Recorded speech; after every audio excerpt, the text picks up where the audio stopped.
Le grand vaisseau s'est posé là où il n'y avait que des champs. Sur ces courbes, peu de repères, peu de marques. En ce jour d'ouverture, il a fait ami-ami avec les consommateurs du pays.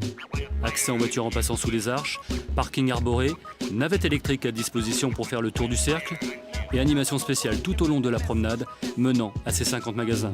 Sous son appellation d'Ecopark, l'atoll cache un centre commercial nouvelle génération. Comme c'est rond, je trouve ça pas mal innovant. Moi j'habitais en région parisienne, on retrouve un petit peu les choses de la région parisienne. Je trouve que c'est pas mal parce qu'on peut se promener, on voit pas mal de surface quand même. C'est grand.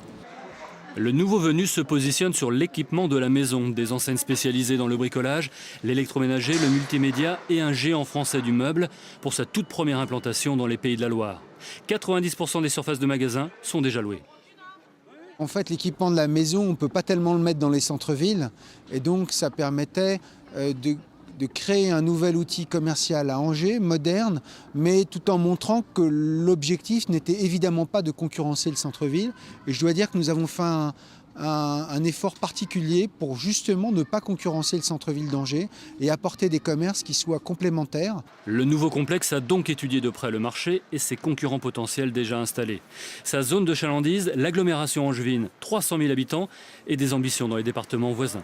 On a toujours dit depuis plus de 40 ans, en somme, que maintenant que la grande distribution s'est développée, qu'on atteignait les limites et qu'il y avait saturation. Et on se rend compte finalement que cela n'a pratiquement jamais cessé d'augmenter beaucoup plus vite que la population française. Alors l'impact devrait être substantiel, mais à mon avis plus dans une redistribution des clientèles à l'intérieur de la région Pays de la Loire.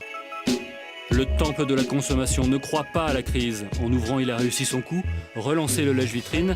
Son objectif, ne plus laisser repartir le consommateur d'ici.